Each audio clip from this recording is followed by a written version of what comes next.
ಸಂವಾದ ಗೋಷ್ಠಿಯಲ್ಲಿ ಈ ಸಂವಾದ ಗೋಷ್ಠಿಯ ಅಧ್ಯಕ್ಷತೆ ಮತ್ತು ಸಂವಾದ ಸಮನ್ವಯಕರಾಗಿರ್ತಕ್ಕಂತಹ ಪ್ರೊಫೆಸರ್ ರಾಜಪ್ಪ ದಳವಾಯಿ ಅವರನ್ನ ನಾನು ಪ್ರೀತಿಯಿಂದ ಸ್ವಾಗತಿಸುತ್ತೇನೆ.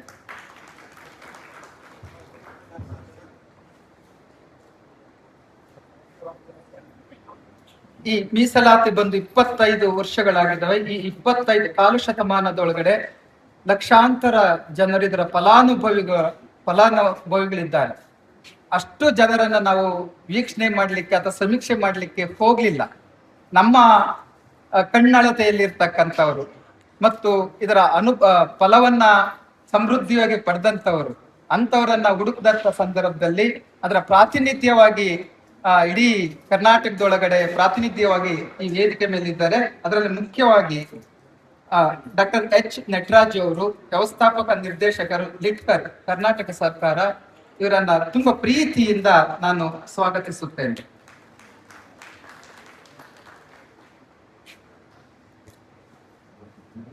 ಹಾಗೇನೆ ಮನೋವೈದ್ಯರು, ಆರೋಗ್ಯ ಇಲಾಖೆ, ಕರ್ನಾಟಕ ಸರ್ಕಾರ, ಕನ್ನಡದ ಪ್ರಖ್ಯಾತ ಬರಹಗಾರರಾಗಿರ್ತಕ್ಕಂತಹ ರಹಮತ್ ತರೀಕೆರೆ ಅವರ ಮಗಳು ಡಾಕ್ಟರ್ ಶಮಾ ಬಿಆರ್ ಅವರನ್ನ ಪ್ರೀತಿಯಿಂದ ನಾನು ಈ ಕಾರ್ಯಕ್ರಮಕ್ಕೆ ಸ್ವಾಗತಿಸುತ್ತೇನೆ.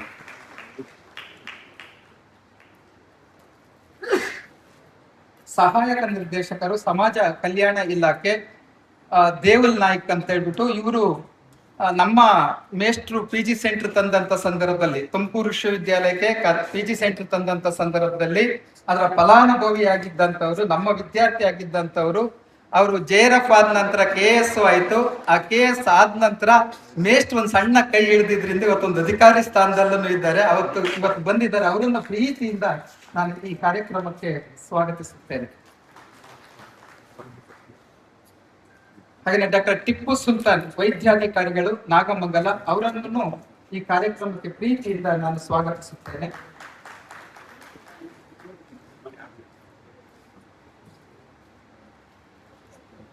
ಶಿಕ್ಷಣ ಇಲಾಖೆಯ ಪ್ರಾತಿನಿಧ್ಯವಾಗಿ ಅಧಿಕಾರಿಗಳಾಗಿರ್ತಕ್ಕಂಥ KS ಮಧುಸೂದನ್ ಅವರನ್ನು ಈ ಕಾರ್ಯಕ್ರಮಕ್ಕೆ ನಾನು ಪ್ರೀತಿಯಿಂದ ಸ್ವಾಗತಿಸುತ್ತೇನೆ.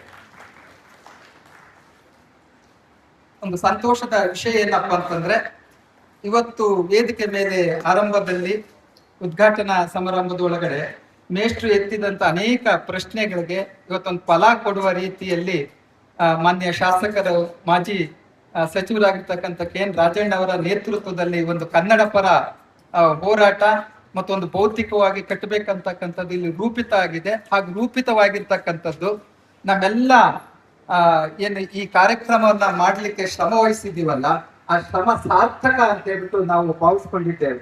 ಯಾಕೆ ಅಂತಂದ್ರೆ ಎಲ್ಲಾ ಮೇಷ್ಟ್ರುಗಳು, ಬಹುತೇಕವಾಗಿ ಮೇಷ್ಟ್ರುಗಳು ಎಲ್ಲರೂ 1,000, 2,000, 3,000, 5,000 ಅಂತ ಅವರವರ ಇದಕ್ಕೆ ಹಾಕೊಂಡು ನಾವು ಮಾಡಿದ್ದೇವೆ. ಅಂತ ಮಾಡಿದಂತ ಸಂದರ್ಭದಲ್ಲಿ ಒಂದು ಫಲ ಕೊಡುತ್ತೆ ಅಂತಂದ್ರೆ ನಿಜಕ್ಕೂ ಇದರಷ್ಟು ಸಂತೋಷ ಯಾವುದೂ ಇಲ್ಲ ಅಂತ ಹೇಳಿ ನನ್ನ ಈ ಸ್ವಾಗತ ಭಾಷಣವನ್ನು ಮುಗಿಸ್ತಿದ್ದೇನೆ. ಧನ್ಯವಾದಗಳು. ನಾನು ಎಡಿಟೆಡ್ ಪ್ರೊಫೆಷನಲ್ ಪರೀಕ್ಷೆಯನ್ನ 2000 ಇಸ್ವಿಯಲ್ಲಿ ನೋಟಿಫಿಕೇಶನ್ ಆಯಿತು. 2002ಕ್ಕೆ ಅದರ ಪೂರ್ವಭಾವಿ ಪರೀಕ್ಷೆ ಇತ್ತು. ಅದು ಕನ್ನಡ ಒಂದು ಐಚ್ಛಿಕ ವಿಷಯ ಇತ್ತು ಪೂರ್ವಭಾವಿ ಪರೀಕ್ಷೆಯಲ್ಲಿ. ನಾನು ಪೂರ್ವಭಾವಿ ಪರೀಕ್ಷೆ ಅಲ್ವಾ, ಈ SSLC ಪ್ರಿಪರೇಟರಿ ಪರೀಕ್ಷೆ ಇದ್ದಂಗೆ ಪೂರ್ವಭಾವಿ ಪರೀಕ್ಷೆ ಅದಕ್ಕೆ ಪೂರ್ವ ಸಿದ್ಧತೆ ಬೇಕಾಗಿಲ್ಲ ಅಂತ ಅನ್ಕೊಂಡು ಆ ಪೂರ್ವಭಾವಿ ಪರೀಕ್ಷೆಯನ್ನ ಬರೆದು ಬಂದಿದ್ದೆ. ಆದ್ರೆ ನಾನು ಅರ್ಜಿ ಹಾಕ್ಬೇಕಾದಾಗ ಏನು 2001ರಲ್ಲಿ ಕನ್ನಡ ಮಾಧ್ಯಮ ಮೀಸಲಾತಿಯನ್ನ ಜಾರಿಗೆ ತರುವಂತ ಆದೇಶವನ್ನ ಮಾಡಿದ್ರಲ್ಲ, ಆ ಮೀಸಲಾತಿಗೂ ಸಹ ನಾನು ನನ್ನ ಅರ್ಜಿ ಹಾಕುವಂತ ಸಂದರ್ಭದಲ್ಲಿ ಅರ್ಜಿಯನ್ನ ಹಾಕಿದ್ದೆ. ನನಗೆ ಪ್ರಿಲಿಮಿನರಿ ಪರೀಕ್ಷೆಯಲ್ಲಿ, ಪೂರ್ವಭಾವಿ ಪರೀಕ್ಷೆಯಲ್ಲಿ ಕಡಿಮೆ ಅಂಕ ಬಂದಿದ್ರಿಂದ ನಾನು ಕನ್ನಡ ಮಾಧ್ಯಮ ಮೀಸಲಾತಿ ಅಡಿಯಲ್ಲಿ ಆ ಒಂದು ಎಜುಕೇಟ್ ಪ್ರೊಫೆಷನಲ್ ಪೂರ್ವಭಾವಿ ಪರೀಕ್ಷೆಯಲ್ಲಿ ಅರ್ಹತೆಯನ್ನ ಪಡ್ಕೊಂಡೆ. ಕನ್ನಡ ಮಾಧ್ಯಮ ಮೀಸಲಾತಿಯ ಒಂದು ಕೋಟಾಗಡಿಯಲ್ಲಿ ನಾನು ಅರ್ಹತೆಯನ್ನ ಪಡ್ಕೊಂಡೆ. ಆ ಅರ್ಹತೆಯನ್ನ ಪಡ್ಕೊಂಡಿದ್ರಿಂದ ಇವತ್ತು ನಾನು KS ಅಧಿಕಾರಿಯಾಗಿ ಸಮಾಜ ಕಲ್ಯಾಣ ಇಲಾಖೆಯಲ್ಲಿ ಸೇವೆಯನ್ನ ಮಾಡುವಂಥದ್ದು. ಈಗ ನಾನು ಅಡಿಷನಲ್ ಡೈರೆಕ್ಟರ್ ಆಗಿ ಸಮಾಜ ಕಲ್ಯಾಣ ಇಲಾಖೆಯಲ್ಲಿ ಕೆಲಸ ಮಾಡ್ತಾ ಇದ್ದೀವಿ. ಅದಕ್ಕೆ ಕಾರಣ ಏನು ಅಂತಂದ್ರೆ ನಮ್ಮ ಬರಗೂರು ಮಾಸ್ಟರ್ ಅವತ್ತು ಕನ್ನಡ ಭಾಷೆಯ ಜೊತೆಗೆ ಕನ್ನಡ ಭಾಷೆಯನ್ನ ಕಲಿತಂತ ಕನ್ನಡಿಗರ ಬದುಕು ಹಸನಾಗ್ಬೇಕು ಅಂತ ಅನ್ನುವಂತ ಒಂದು ಅಭಿಲಾಷೆಯಿಂದ ಏನು ಒಂದು ಮೀಸಲಾತಿಯನ್ನ ತಂದ್ರು, ಅದರ ಫಲಾನುಭವಿ ನಾನು. ನನ್ನಿಂದ ಬಹಳಷ್ಟು ಈಗ ನಾನು ಒಂದು ಕುಟುಂಬ ನಾನು ಬದುಕನ್ನ ಕಟ್ಕೊಂಡೆ ಅಂದ್ರೆ ನನ್ನಿಂದ ನೂರಾರು ಕುಟುಂಬಗಳಿಗೆ ಅದು ಆಸರೆ ಆಗ್ತದೆ. ನಾನು ಸಹಾಯ ಮಾಡ್ತೀನಿ, ಮತ್ತೆ ನನ್ನ ಮಾರ್ಗದರ್ಶನ ಮಾಡ್ತೀನಿ. ಆ ಮೂಲಕ ಅದು ಬೆಳವಣಿಗೆಯನ್ನ ತಂದ್ಕೊಳ್ತೇನೆ ಅಂತ ಅನ್ನುವಂಥದ್ದನ್ನ ಈ ಸಂದರ್ಭದಲ್ಲಿ ಬಯಸ್ತೇನೆ. ನಾನು ನನ್ನ ಹಿರಿಯ ಪ್ರಾಥಮಿಕ ಶಾಲಾಭ್ಯಾಸವನ್ನ 7ನೇ ತರಗತಿನ ಮುಗಿಸಿ ಪ್ರೌಢಶಾಲೆಗೆ ಹೋಗ್ಬೇಕಾಗಿತ್ತು 2001ರಲ್ಲಿ. ಆಗ ತಾನೇ ಬಂತು ಈ ಮೀಸಲಾತಿ ಬಗ್ಗೆ. ಸೊ ನನ್ನ ತಂದೆಗೆ ಅವರು ತುಂಬಾ ಸಿದ್ಧಾಂತವಾಗಿ, ಸೊ ನಾನು ಈ ಕನ್ನಡ ನಾಡಿನ ಜನತೆಯಲ್ಲಿ ಕನ್ನಡದ ಬಗ್ಗೆ, ಕನ್ನಡ ಸಾಹಿತ್ಯ ಲೋಕದಲ್ಲಿ ನಾನು ಅಷ್ಟೊಂದು ಕೆಲಸ ಮಾಡ್ತಾ ಇದ್ದೀನಿ. ನನ್ನ ಮಗಾಗಿ ನೀನ್ ಅದೇ ಇಂಗ್ಲಿಷ್ ಶಾಲೆಗೆ ಹೋಗ್ತೀಯಾ ಅಂತ ಹೇಳಿ ಹಠ ಮಾಡಿ ಅಮ್ಮನ ಜೊತೆ ಜಗಳ ಆಡಿ ಕನ್ನಡ ಶಾಲೆಗೆ ಸೇರ್ಬೇಕು ಅಂತ ಮನೆಯಲ್ಲಿ ತೀರ್ಮಾನ ಆಯ್ತು. ಈ 2ನೇ ಪ್ರಶ್ನೆ ಬಂತು, ಈ ಕನ್ನಡ ಶಾಲೆ ಹುಡ್ಕೋದು ಹೇಗೆ ಅಂತ. ಒಳ್ಳೆಯ ಕನ್ನಡ ಶಾಲೆ, ಯಾಕಂದ್ರೆ ಅವರು ಒಳ್ಳೆ ಗುಣಮಟ್ಟದ ಕನ್ನಡ ಶಾಲೆ ಹಾಕಿದ್ರೆ ಮಾತ್ರ ಅದಕ್ಕೊಂದು ಅರ್ಥ ಇದೆ ಅಂತ ಹುಡ್ಕೊಂಡು ಹೊಸಪೇಟೆಯಲ್ಲಿ ಇದ್ದಾಗ ಕನ್ನಡ ಶಾಲೆಯನ್ನು ಹುಡುಕ್ಲಿಕ್ಕೆ ನಾವು ಪ್ರಾರಂಭಿಸಿದ್ವಿ. ಆದ್ರೆ ಹೊಸಪೇಟೆಯ ಇದರಲ್ಲಿ ಯಾವುದು ಇದಿಲ್ಲ ಸಿಟಿಯಲ್ಲಿ. ಆದ್ರೆ ಅಲ್ಲಿಂದ ಹೊರಗಡೆ ಬಂದು ಒಂದು 11-15 ಕಿಲೋಮೀಟರ್ ದೂರದಲ್ಲಿ ಮತ್ತು ಈ ಸ್ಮೈಲ್ ಫ್ಯಾಕ್ಟರಿ ಇದೆಯಲ್ಲ ಸಂಡೂರವ್ರದ್ದು, ಅವರ ಫ್ಯಾಕ್ಟರಿಯ ನೌಕರರಿಗೆ ಮಕ್ಕಳಿಗೆ ಅಂತ ಹೇಳ್ಬಿಟ್ಟು ಒಂದು ಶಾಲೆ ಇತ್ತು. ಆ ಶಾಲೆಯಲ್ಲಿ ಕನ್ನಡ ಚೆನ್ನಾಗಿ ಪಾಠ ಮಾಡ್ತಾರೆ ಅಂತ ಸುದ್ದಿ ಬಂದಿತ್ತು. ಯಾಕಂದ್ರೆ ಆ ಶಾಲೆಯಲ್ಲಿ ಬಿಳಿಮಲೆ ಅಂಕಲ್ ಅವರ ಪತ್ನಿ ಕೆಲಸ ಮಾಡ್ತಾ ಇದ್ರು. ಹಾಗಾಗಿ ನಮ್ಗೆ ಸುದ್ದಿ ಬಂತು. ಸೊ ಅಲ್ಲಿ ಏನಾಗಿತ್ತು ಅಂದ್ರೆ, ಅಲ್ಲಿ ಹೊರಗಡೆಯಿಂದ ಅಂದ್ರೆ ನೌಕರರು ಅಲ್ಲದೆ ಇರೋ ಮಕ್ಕಳಿಗೆ ಕೊಡಲ್ಲ ಸೀಟು ಅಂತ ಒಂದು ಮಾತು ಬಂತು. ಆ ನಂತರ ನಡೀತು ಏನಂತಾರ ಒಂದು ಒಳ್ಳೆ ವಿಚಿತ್ರ. ನಮ್ಮ ತಂದೆ ತಾಯಿ ದಿನ ಸಂಡೂರಿಗೆ ಹೋಗೋದು, ಬೆಳಿಗ್ಗೆ ಎದ್ದ ತಕ್ಷಣ ಅಲ್ಲಿ ಆ ವ್ಯವಸ್ಥಾಪಕರಿಗೆ ಹೋಗಿ ಇಲ್ಲ ಈ ತರ ನಮ್ ಸೀಟ್ ಬೇಕು ಅಂತ ಹೇಳಿ ಒಂದ್ 15 ದಿನ ಸಂಡೂರು ಹೊಸಪೇಟೆ ಅಂತ ಓಡಾಡಿ ಕೊನೆಗೂ ಸೀಟ್ ಗಿಟ್ಟಿಸ್ಕೊಂಡ್ರು. ಅದೆಲ್ಲ ಆಗೋದಕ್ಕೆ 1 ತಿಂಗಳ ಆಯ್ತು. ಸೊ ನಾನು 1 ತಿಂಗಳ ನಂತರ ಆ ಶಾಲೆಗೆ ಹೋದೆ. ಈಗ ನಮ್ಮ ಅಪ್ಪನ ಸವಾಲಿನ ನಿನ್ ಕಷ್ಟಪಟ್ಟು ಸೀಟ್ ಕೊಡ್ಸಿದೀನಿ, ನೀನ್ ಚೆನ್ನಾಗಿ ಓದ್ಲೇಬೇಕು ಅಂತ. ಸೊ ಮುಂಚೆ ನಾನು ವಿದ್ಯಾರ್ಥಿಯಾಗಿ ಒಳ್ಳೆ ಅಂಕ ಗಳಿಸ್ತಾ ಇದ್ದೆ. ಅಲ್ಲಂತೂ ನನ್ಗೆ ತುಂಬಾ ಒಳ್ಳೆ ಅಂಕ ಗಳಿಸ್ಲೇಬೇಕು ಅನ್ನೋ ಒಂದು ಹುಮ್ಮಸ್ಸು ಬಂತು. ಹಾಗೆ ನಾನು ಆ ಶಾಲೆಯಲ್ಲಿ ಅಷ್ಟೊಂದು 25 ವರ್ಷದಲ್ಲಿ ಮೊದಲನೇ ಸಲ 600 ಅಂಕಕ್ಕಿಂತ ಹೆಚ್ಚು ಗಳಿಸಿದ ಮೊದಲ ವಿದ್ಯಾರ್ಥಿ ಅದೇ. ಆನಂತರವಾಗಿ ಗುಲ್ಬರ್ಗ ವಿಭಾಗದಲ್ಲಿ ಕನ್ನಡ ಮಾಧ್ಯಮದಲ್ಲಿ ಹೆಚ್ಚಾಗಿ ಗಳಿಸಿದ ಅಂಕ ಅಂತ ಹೇಳ್ಬಿಟ್ಟು ಸರ್ಕಾರದ ವತಿಯಿಂದ ಪುರಸ್ಕಾರಗಳೆಲ್ಲ ಆಯಿತು. ಆನಂತರವಾಗಿ ಅದಕ್ಕಿಂತ ಮುಂಚೆ ನನಗೆ ಯಾವುದೋ ಒಂದು ಈ ಟ್ರಿಪ್ಪಿಗೆ ಹೋದಾಗ ಲಕ್ಷದ್ವೀಪದಲ್ಲಿ ಈ ವೈದ್ಯರುಗಳ ಕೊರತೆ ಇದೆ ಅಂತ ಅಲ್ಲಿ ನೋಡಿದ್ವಿ. ಸೊ ಆವಾಗ ನನ್ನಲ್ಲಿ ವೈದ್ಯ ಆಗ್ಬೇಕು ಅನ್ನೋದು ಇತ್ತು. ಸೊ ವೈದ್ಯ ಆಗ್ಬೇಕು ಅಂದ್ರೆ MBBS CET ಎಲ್ಲ ಆದ್ಮೇಲೆ ನನ್ನ ರ್ಯಾಂಕಿಗೆ ಈ ಕನ್ನಡ 5% ಮೀಸಲಾತಿಯಲ್ಲಿ ಬಳ್ಳಾರಿ ಸಿಕ್ಕಿತ್ತು, ಬಳ್ಳಾರಿ ವೈದ್ಯಕೀಯ ಸಂಸ್ಥೆ. ಹಾಗಾಗಿ ಮನೆ ಹತ್ರ ಇತ್ತು ಅಂತ ತಗೊಂಡ್ವಿ. ಆನಂತರವಾಗಿ ಬಲೂರಂಗಲ್ಲಿ ಹೇಳಿದ ಹಾಗೆ ಸೀಟ್ ಸಿಕ್ಕಿದ್ದಂತ ನಾನು ನಮ್ಮನೆಯಿಂದ ನಮ್ಮ ತಂದೆಗೆ ಅವರ ಶಿಷ್ಯರು ಬಂದು ಹೇಳಲು ಕೃತಜ್ಞತೆಯಿಂದ, ನಾವು ನಿಮ್ಮಿಂದ ಪಾಠ ಕಲ್ತಿ ಈ ಮಟ್ಟಕ್ಕೆ ಬೆಳೆದಿದ್ದೀವಿ ಮತ್ತು ಇಲ್ಲಿಗೋ ಇದೆಲ್ಲ ನೀವೇ ಕಾಣಬಹುದು ಅಂತ ಹೇಳ್ಬಿಟ್ಟು ಅವ್ರು ಬಂದು ಶಾಲ್ ಕೊಡೋದು, ಫ್ರೂಟ್ಸ್ ಕೊಡೋದೆಲ್ಲ ಮಾಡ್ತಾ ಇದ್ರು.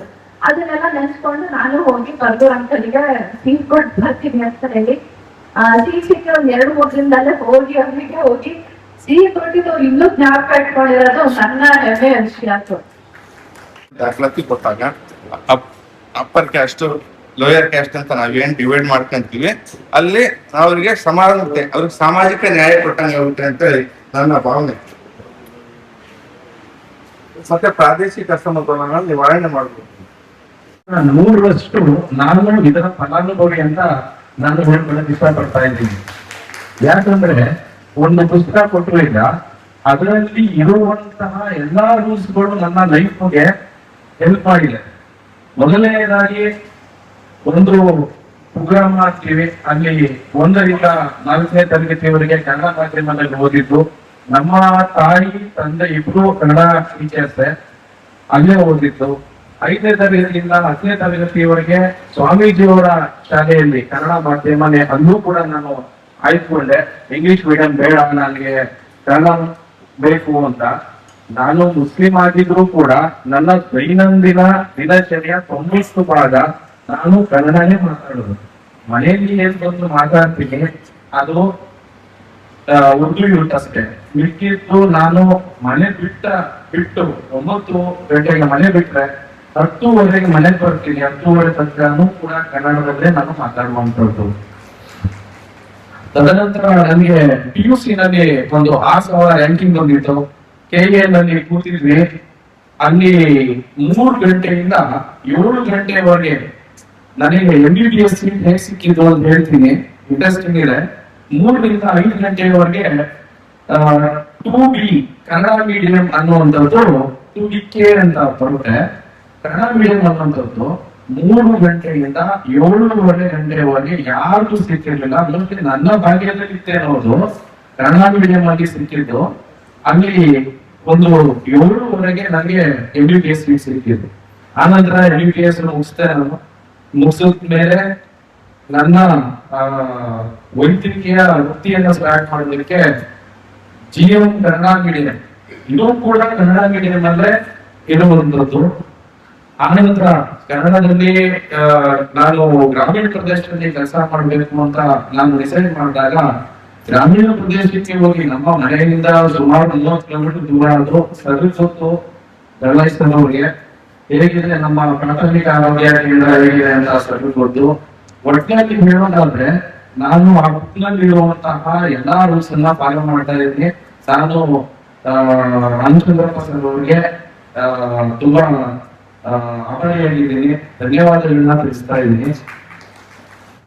ಸಮಾಜದ ಚಿಂತನೆಯನ್ನ ತಮ್ಮ ಸಾಹಿತ್ಯದ ಮೂಲಕ, ಬರವಣಿಗೆಗಳ ಮೂಲಕ, ವಿಚಾರಗೋಷ್ಠಿಗಳ ಮೂಲಕ ಇವತ್ತಿನ ಎಲ್ಲ ನಾಡಿನ ಜನತೆಗೆ ತಿಳಿಸ್ಕೊಡ್ತಾ ಇರುವಂತ ಬರ್ಗೋ ರಾಮಚಂದ್ರಪ್ಪ ಸರ್ ಮತ್ತೆ ಅವರ ಇಡೀ ಬಳಗ, ತುಮಕೂರಿನ ಇಡೀ ಬಳಗ ಇಂಥದ್ದೊಂದು ಕಾರ್ಯಕ್ರಮದಲ್ಲಿ ನನ್ನನ್ನು ಕೂಡ ಭಾಗಿಯಾಗಲಿಕ್ಕೆ ಅವಕಾಶ ಮಾಡಿಕೊಟ್ಟಿದ್ದಾರೆ ಅನ್ನುವಂಥದ್ದು.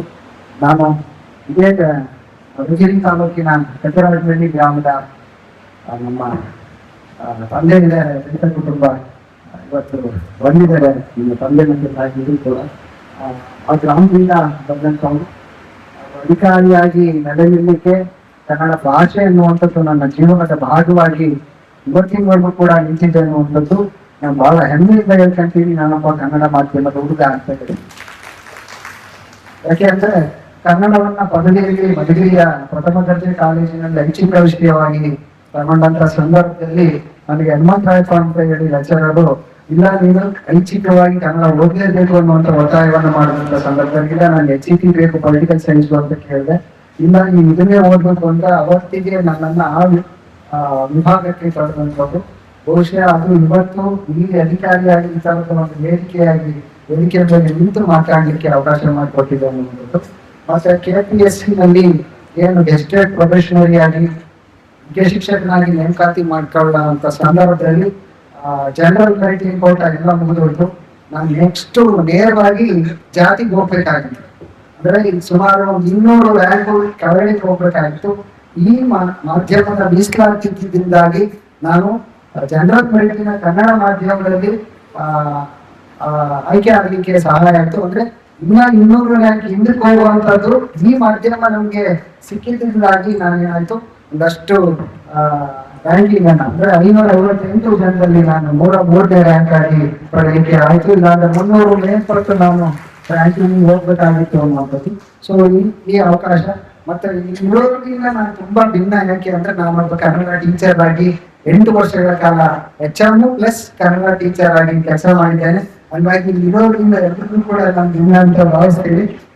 ಮತ್ತೊಂದು ವಿಚಾರ ಹೇಳಬೇಕು, ಸ್ಪರ್ಧಾತ್ಮಕ ಪರೀಕ್ಷೆಗೆ ಮೊದಲು ಪುಸ್ತಕವನ್ನ ಪಡೆದಂತ ಸಂದರ್ಭದಲ್ಲಿ ನಮ್ಮ ರಾಜಪ್ಪ ದಳವಾಯಿ ಅವರ ಕನ್ನಡ ಸಾಹಿತ್ಯ ಕೋಶವನ್ನ ಮೊದಲನೇದಾಗಿ ಖರೀದಿ ಮಾಡಿ ಅದನ್ನೇ ಫಸ್ಟ್ ಅಧ್ಯಯನ ಮಾಡಿದ್ದು ಸರ್. ತಮ್ಮ ಪುಸ್ತಕದಿಂದಲೇ ಇವತ್ತು ಒಂದಷ್ಟು ಸಾಹಿತ್ಯವನ್ನ ತಿಳ್ಕೊಂಡಿದ್ದೀನಿ ಅಂತ ಹೇಳ್ಬೇಕು. ಅದೊಂದು ಹೆಮ್ಮೆ ಇದೆ ನನಗೆ. ಈಗ ಏನು ಇಷ್ಟು ಜನ ಕನ್ನಡ ಮಾಧ್ಯಮದ ಅನುಕೂಲಗಳನ್ನು ಪಡ್ಕೊಂಡು ಮಾತನಾಡಿದರೆ ಇದು ನಿಜವಾಗಿಯೂ ದೊಡ್ಡ ಈ ಮಾಧ್ಯಮ ಮೀಸಲಾತಿಯ ಒಂದು ದೊಡ್ಡ ಆದರ್ಶ ಅಂತ ನಾನು ಭಾವಿಸ್ತೀನಿ. ಆದರ್ಶ ಅಷ್ಟೇ ಅಲ್ಲ, ಅದು ಪ್ರಾಯೋಗಿಕವಾಗಿ ಕೂಡ ನಾವು ಅವರ ಅನುಭವಗಳನ್ನ ಕೇಳಿದ್ವಿ. ಬರಗೂರವರು ಒಳ್ಳೆಯ ಆಡಳಿತಗಾರ. ಬಹಳಷ್ಟು ಜನಕ್ಕೆ ಅವರು ಸಾಹಿತ್ಯ ಗೊತ್ತಿರ್ತಾರೆ, ಲೇಖಕರಾಗಿ ಗೊತ್ತಿರ್ತಾರೆ, ಆಮೇಲೆ ಬಹಳ ಮುಖ್ಯವಾಗಿ ಸಿನಿಮಾ ನಿರ್ದೇಶಕರು ಅಂತ ಗೊತ್ತಿರ್ತಾರೆ. ಆದ್ರೆ ಆಡಳಿತಗಾರರಾಗಿ ಗೊತ್ತಿರೋದು ಕಡಿಮೆ.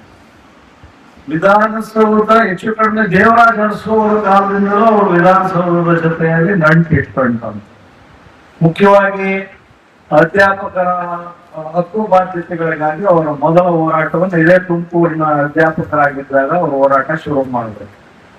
ನಂತರದಲ್ಲಿ ಅವರ ಅಧಿಕಾರಿಗಳ ಜೊತೆಯಲ್ಲಿ ಮತ್ತು ರಾಜಕಾರಣಿಗಳ ಜೊತೆಯಲ್ಲಿ ಹೇಗೆ ಇರಬೇಕು ಮತ್ತು ಹೇಗೆ ಅವ್ರ ಹತ್ರ ಕೆಲಸ ಮಾಡಿಸ್ಬೇಕು ಅನ್ನುವ ಒಂದು ಕಲೆ ಕೂಡ ಅವ್ರಿಗೆ ಚೆನ್ನಾಗಿ ಗೊತ್ತಿದೆ. ನಾನು 1993ರಿಂದ ಅವ್ರ ಜೊತೆಯಲ್ಲಿ ಇದ್ದೀನಿ.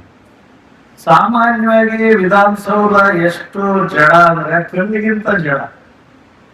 ಆದ್ರೆ ಬಹಳ ಬೇಗ ಕೆಲಸ 2 ನಿಮಿಷಕ್ಕಾಗುತ್ತೆ. ಆಗಲೇ ಇದ್ರೆ 10 ವರ್ಷ ಓಡಾಡಿದ್ರು ಆಗಿಲ್ಲ. ಅದಕ್ಕೆ ನಾನೇ ಅತ್ಯುತ್ತಮ ಉದಾಹರಣೆ.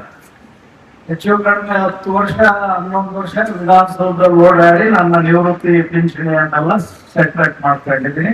ಅದಕ್ಕೂ ಅವ್ರ ಬೆಂಬಲ ಅಗಾಧವಾಗಿದೆ.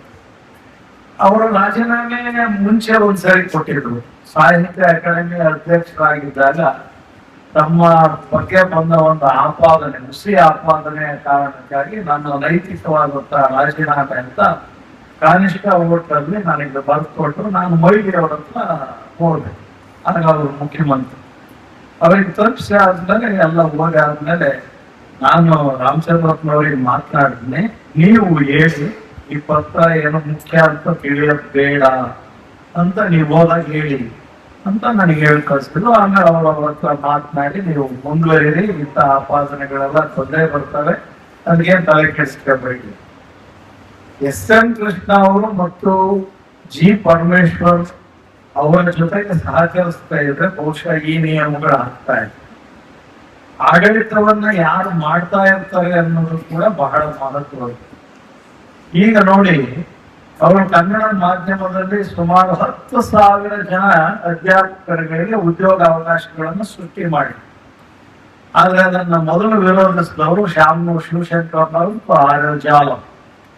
ನಾವು ಅಧಿಕಾರವನ್ನ ದೊಡ್ಡ ಶಿಕ್ಷಣ ಸಂಸ್ಥೆ ನಡೆಸ್ತಾ ಇರೋರಿಗೆ ವೋಟ್ ಹಾಕಿ ಗೆಲ್ಲಿಸಿ ಕಳಿಸ್ತೀವಿ, ದಯವಿಟ್ಟು ನೀವು ಕನ್ನಡದ ವಿರೋಧಿ ಕೆಲಸವನ್ನ ಅಲ್ಲಿ ಕೂತ್ಕೊಂಡು ಮಾಡಪ್ಪ. ನಾವು ಯಾವ ಪ್ರತಿನಿಧಿಗಳನ್ನು ಕಳಿಸ್ತೀವಿ ಆ ರೀತಿಯಲ್ಲಿ ನಮ್ಮ ಮಾಧ್ಯಮ ಇರ್ತದೆ. ನಾವು ಎಷ್ಟರ ಮಟ್ಟಿಗೆ ಅಂದ್ರೆ ಸಾಮಾನ್ಯ ತಿಳುವಳಿಕೆ ಇರೋದಿಲ್ಲ. ನಾವು ಸ್ಟೇಟ್ ಒಂದು ವೋಟ್ ಹಾಕ್ತೀವಿ, ಸೆಂಟ್ರಲ್ ಒಂದು ವೋಟ್ ಹಾಕ್ತೀವಿ. ಇದು ಯಾವ್ದು ಅಂತ ನನಗೆ ಇನ್ನೂ ಅರ್ಥ ಆಗಿಲ್ಲ. ಯಾಕೆ ಅಂತ ಗೊತ್ತಾಗಿಲ್ಲ. ಇಲ್ಲಿ ಒಂದು ಸರ್ಕಾರ ಬರ್ಬೇಕಂತೆ, ಸೆಂಟ್ರಲ್ಲಿ ಒಂದು ಸರ್ಕಾರ ಬರ್ಬೇಕಂತ. ಅಂದ್ರೆ ನಿಮ್ಮ ಓಟಲ್ಲೇ ಡ್ಯುಯಾಲಿಟಿ ಇದೆ. ಆಮೇಲೆ ಓಟ್ಗಳನ್ನ ಮಾರ್ಕೊಳ್ತೀವಿ. ಈಗ ಇನ್ನೇನು ಪದವೀಧರ ಕ್ಷೇತ್ರದ ಚುನಾವಣೆ ಬರ್ತಾ ಇದೆ. ಊಟ ಕೊಡಿಸಿದವ್ರು ಓಟ್ ಹಾಕ್ತಾರೆ. ಯಾರು ಒಳ್ಳೆಯವನು ಅಂತ ಓಟ್ ಹಾಕ್ಬೇಕೇ ಹೊರತು ಆಮೇಲೆ ಓಟ್ ಹಾಕಕ್ ಬರಲ್ಲ. ಬೇಸ್ಟ್ ಎಷ್ಟೋ ವ್ಯರ್ಥ ಆಗ್ತದೆ. ನಾನು ಒಂದ್ಸರಿ ಎಲೆಕ್ಷನ್ ನಿಂತಿದ್ದೆ ಸುಮ್ಮನಿಲ್ಲ ಅಂತಂದ್ರೆ ಕುವೆಂಪು ಯೂನಿವರ್ಸಿಟಿ. ನನಗೆ 39 ಇನ್ವ್ಯಾಲಿಡ್ ಆಯ್ತು ಓಟ್. ನನಗೆ ಬೇಕಾಗಿದ್ದವು 7. ಅದರಿಂದ ಪದವೀಧರ ಕ್ಷೇತ್ರ ಪ್ರತಿನಿಧಿಸುವ ವೋಟರ್ಗೆ ಓಟ್ ಹಾಕಕ್ ಬರೋಲ್ಲ. ನಾವು ಎಲ್ಲಿಂದ ಶಿಕ್ಷಣ ಕಲಿಸ್ಬೇಕು? ಸೊ ಕನ್ನಡ ಮಾಧ್ಯಮ ಅನ್ನೋದು ನಮ್ಮ ಆಶೋತ್ತರ ಮತ್ತು ರಾಜಕೀಯ ವ್ಯವಸ್ಥೆ ಇದಕ್ಕೆ ಸಂಬಂಧ ಇದೆ. ಒಂದು ಮಾಹಿತಿಯನ್ನ ನಿಮ್ಗೆ ಹೇಳ್ತೀನಿ. 2003ರಲ್ಲಿ 2-3ರಲ್ಲಿ ಆದ ಈ ಆದೇಶಗಳನ್ನ ಅನುಸರಿಸಿ 2010ರಲ್ಲಿ ತಮಿಳುನಾಡು ಸರ್ಕಾರ ತಮಿಳು ಮಾಧ್ಯಮ ಓದಿದವರಿಗೆ 20% ರಿಸರ್ವೇಶನ್ ಅನ್ನ ಕೊಟ್ಟಿದೆ.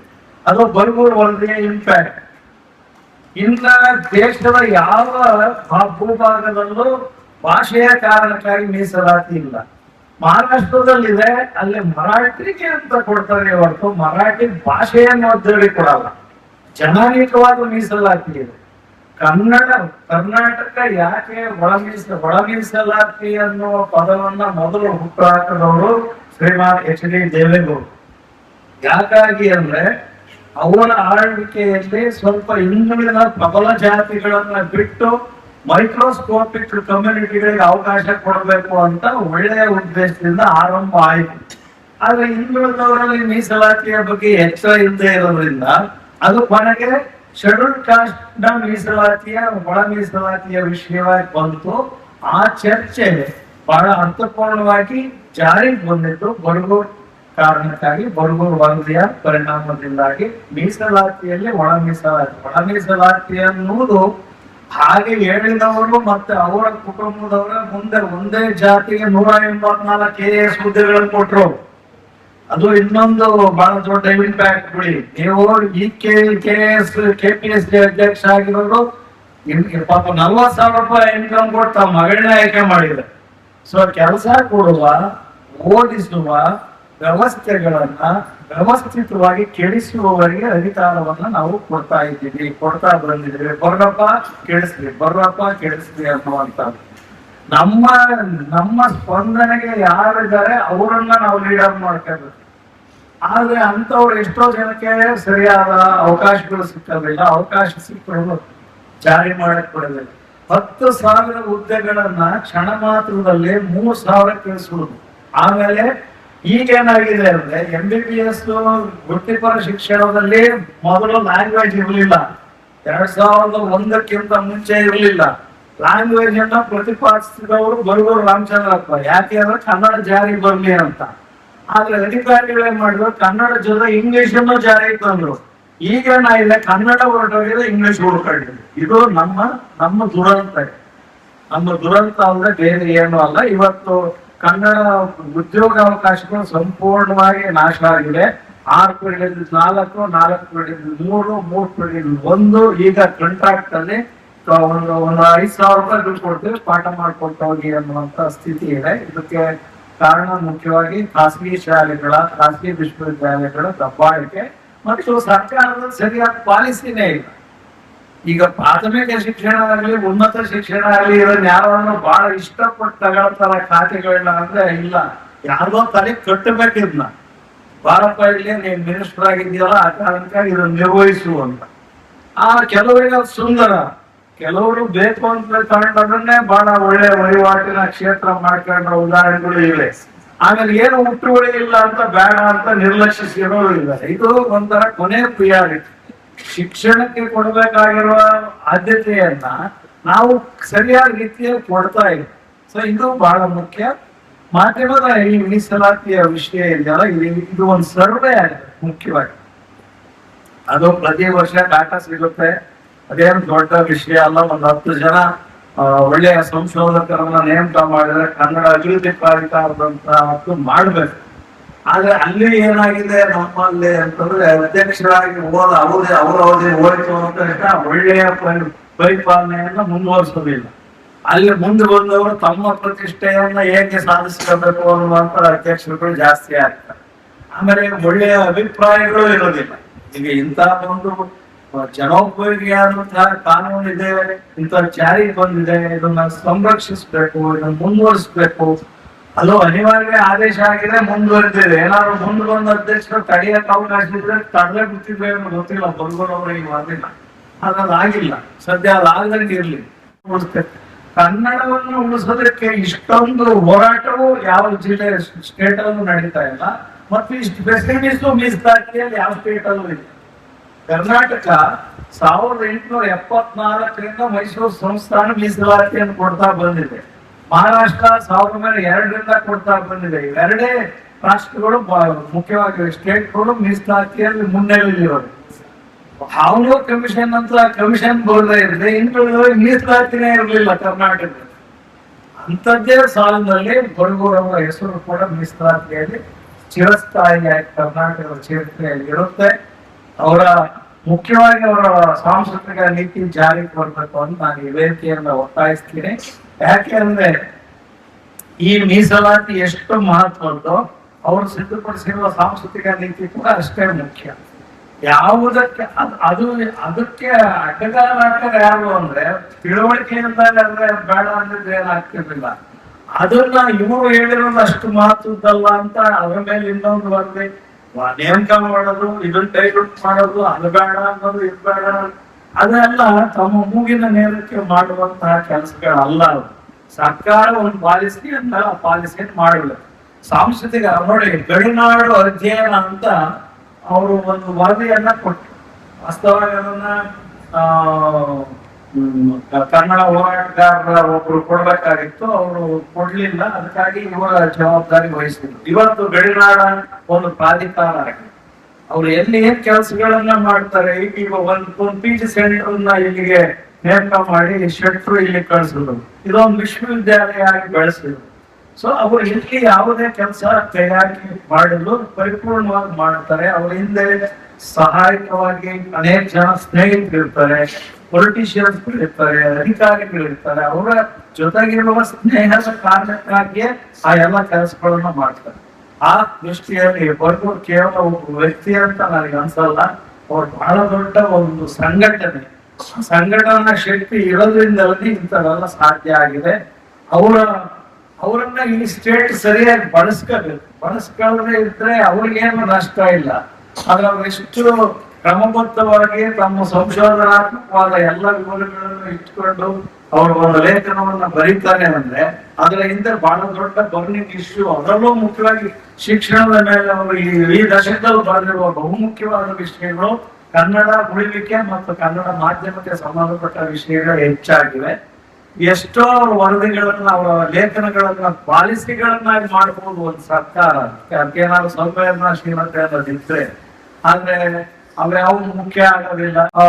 ಈ ನಾಡಿನ ಅಭಿವೃದ್ಧಿಗಾಗಿ, ಕನ್ನಡದ ಅಭಿವೃದ್ಧಿಗೆ, ಶಿಕ್ಷಣದ ಅಭಿವೃದ್ಧಿಗೆ ದಯವಿಟ್ಟು ನಿಮ್ಮ ಚಟುವಟಿಕೆ, ನಿಮ್ಮ ತೊಡಗುವಿಕೆ ಬಹಳ ಮುಖ್ಯ ಅಂತ ನಾನು ಭಾವಿಸಿ ಈ ವೇದಿಕೆಯ ಮುಖೇನ ಮುಂದಿನ ಬಹಳ ಅಧ್ವಾನ ಆಗಿದೆ. New education policy, state education policy, ಅವ್ಯಾವುದ್ರ ಬಗ್ಗೆ ಮಾತಾಡಕ್ಕೆ ಬೇಸರ ಆಗಿದೆ ನನಗೆ. ಅವು ಮಾತಾಡುವಂತ ವಿಷಯಗಳಲ್ಲ, ಸಾಧಾರಣವಾದ ವಿಷಯಗಳಲ್ಲ, ಅಪಾರವಾದ ಸಮಯ ಬೇಡ ಅಂತವು. ಈಗ ಸಮಯ ಆಗಿದೆ. ಈ ಒಂದು ಅರ್ಥಪೂರ್ಣವಾದಂತಹ ಸಮಾವೇಶವನ್ನ ಏನು ಏರ್ಪಡಿಸಿದ್ದಾರೆ ತುಮಕೂರಿನ ಎಲ್ಲ ಸಂಘಟನೆ ಗೆಳೆಯರೆಲ್ಲರಿಗೂ ನಾನು ಅಭಿನಂದಿಸ್ತಾ ನನ್ನ ಮಾತನ್ನು ಮುಗಿಸ್ತೀನಿ. ನಮಸ್ಕಾರ.